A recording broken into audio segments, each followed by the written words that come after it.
Lemayat ano kushaan. Mishbik inusa atal. ¿Qué tal? ¿Cómo están? Bishenikesh.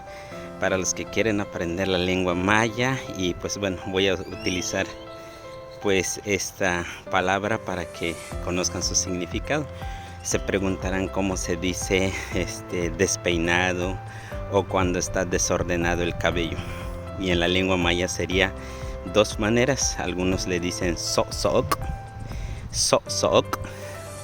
o también shok. Eso va a depender mucho de la zona o del lugar donde te encuentres en la península de Yucatán. Entonces puedo decir Utzotzelimpole sok. Mi cabello está revuelto, o mi cabello pues está desordenado. Así que ahí está Utzotzelimpole sok. Kananta baesh, cuídense. Itaba waye.